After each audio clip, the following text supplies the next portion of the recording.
Hey friends, it is TexAgs Rewind presented by Yeti. I am David Nuno. We had a busy show. We found out that Nick and Eric thought Woodstock happened in the 80s. It happened in the 60s, guys. That's not at all what we said there, David. I just said I That's would what like the to go people are back to. texting. Well, then maybe I did. Golly, sorry. I don't think that was all you and response. Nick. You brought me into that. But you did start the conversation, and you said you wish you could go like back in the Queen days. Yeah, to like watch Live Aid in 1985, that would have been dope. Live Aid in 1985 would have been. We Are the World. Are you a big fan of We Are the World? No. Do you know what I'm talking about? No, I have no idea what You you're seriously talking don't know We Are the World? Really? Is that you know Live Aid, but you don't know We Are the World. Well, I only know Live Aid because of the performance that Queen had. Okay. That's all I know about it. Do you know We Are the World, Nick? I probably have heard it, but We Are the World, We Are the Children. No? We Are the Stevie Champions. Wonder, Michael Jackson, like everybody, every artist ever, like ever in that time was in that song. Go listen to that later. We'll do. We had Charean Williams on the show. She definitely listened to We Are the World. We had Brad Logan on the show. He absolutely listened to We Are the World. We had Ross Dellenger on the show from Sports Illustrated talking conference realignment. He absolutely listened to We Are the World. Tom Hart, SEC Network. Do I even need to say it? You know he watched it and listened to it as well. It's TexAgs Rewind. Check it out. Is it just me, or does it seem like the NFL wants the Cowboys and Giants to open the year just about every year? Seems like it's always Cowboys. It's been a while.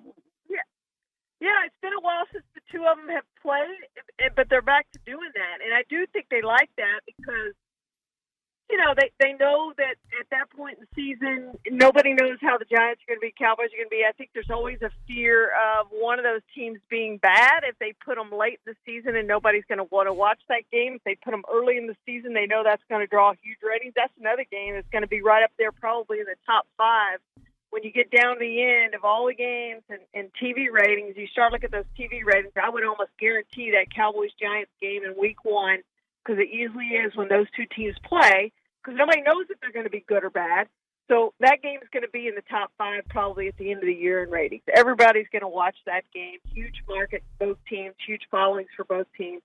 So I think they really like it from that standpoint. If you put it the last week of the season again, it may mean nothing. The two teams may be bad. You just don't know. But Week 1, that game just always seems to draw enormous ratings for obvious reasons. So you don't want to wait until you figure out. Even, you know, if you get to Week 3 or 4, you start to get some sense of who's good and who's not good. So you don't want to wait on some of these games. They have in mind, hey, we need to. It was like the Broncos last year, the Broncos-Seahawks. They put that game, boom, right out of the gate because they didn't. And what happened? The Broncos were terrible. If that game had been in Week 10 or Week 15, it wouldn't have been as much as it did in Week 1. Everybody watched that game. Yeah, you know, David, I'm like a lot of your listeners. I'm a big numbers guy. And you talk about the A&M game. Ole Miss escaped at College Station 31-28. And it was a game that Jimbo had. It was one of the many games that A&M had in its grasp that let it go last year. And you look at that game, and Ole Miss they lose 4 out of the last 5. If they lose that A&M game, they lose their final 6 games if you include the bowl game against the loss to Texas Tech in the Texas Bowl. So to say they lent to the finish line would be an understatement. This team does not have much of an identity right now. It's going to lean heavily on the transfers from USC, Michael Trigg Jr., the tight end. The tight end Michael Trigg Jr. and the quarterback Jackson Dart. But, of course, everyone's kind of looking at Quinshon Judkins, probably his final year as an Ole Miss Rebel before he goes pro. They return a couple of offensive linemen, Jalen Williams, along with Jeremy James. Both had all-season surgery, so they did not participate in the spring game. And, of course, there's a lot of question marks on defense, David. They lost a ton, not only to graduation, but they lost a lot to the transfer portal. Just here recently, you look at players like Tywone Malone went to Ohio State. Earlier this year, Davison Igbinosun goes to Ohio State. Tysheem Johnson, covering tacklers, he's at Oregon now. So they were expected to play significant roles on this defense. So now Lane Kiffin and now defensive coordinator Pete Golding are having to go to the portal and try to stopgap some of these defensive losses. The good news is everybody that's got in the portal has gotten in. They've also received a little bit of good news. Jamon Gordon, the defensive lineman, is coming back. So that's also good news. And yesterday they received news from a couple of transfers that were able to get enrolled and got a commit from Akilo Stone, a late commit, the defensive lineman from Georgia Tech. So there's some positive things, David, but I'm kind of like you. I mean, this team's got a lot of question marks, and I just simply don't know. Vegas came out earlier, either the last week or the week before, and said the over-under was 7.5, and it's a danger zone. I don't know that they get to 7 wins. Feel, and maybe I'm wrong here, that we won't see that seismic shift, at least from brand names per se. But the dissolve, if a conference is dissolved, that is the seismic shift, right? It's not like a brand like Texas OU, UCLA, USC is potentially moving. Right. It'd be hard to see. I think kind of as I wrote in that story, I think, the last few years has been a consolidation of big brands in the realignment.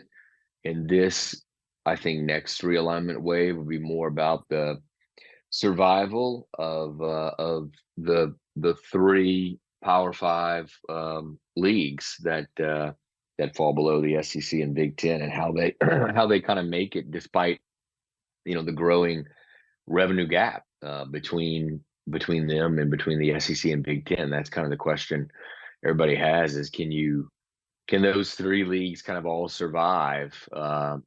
There's some issues in all 3. The Big 12 seems like it's kind of in the best position.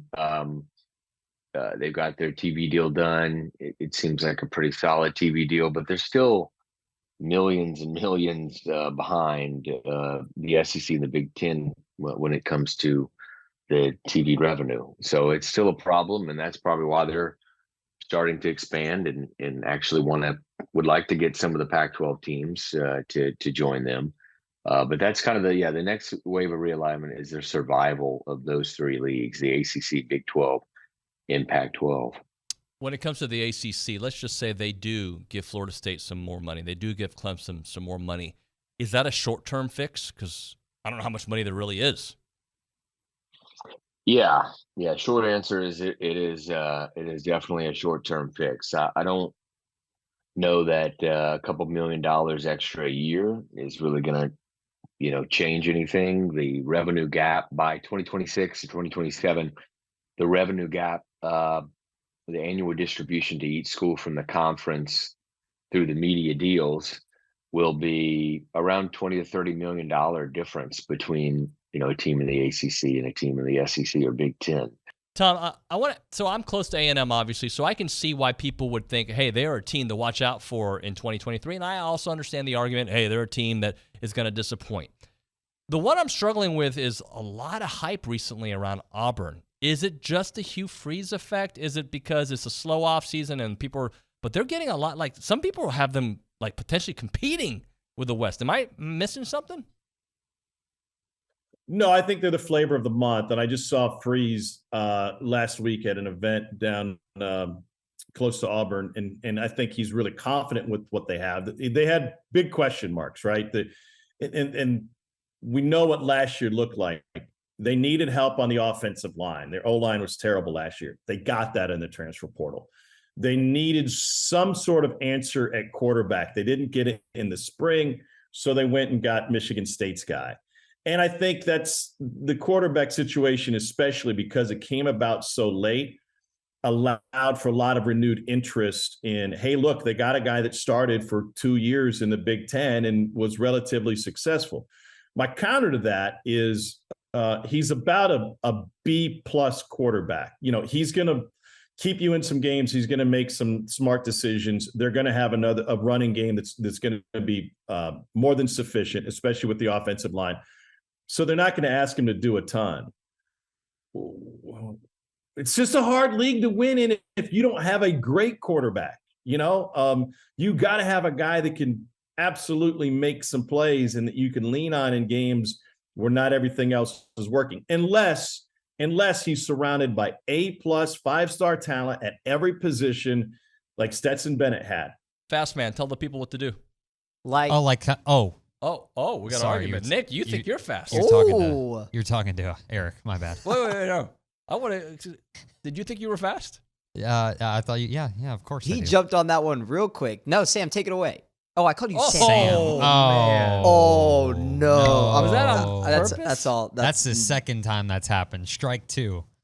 I'm done talking. Was that I'm on sorry. purpose? You take it away, Nick. You got it. I'm giving you a promotion. Sam the Fast Man here. You got to like, comment, subscribe, share with your friends, watch our shorts. Thanks.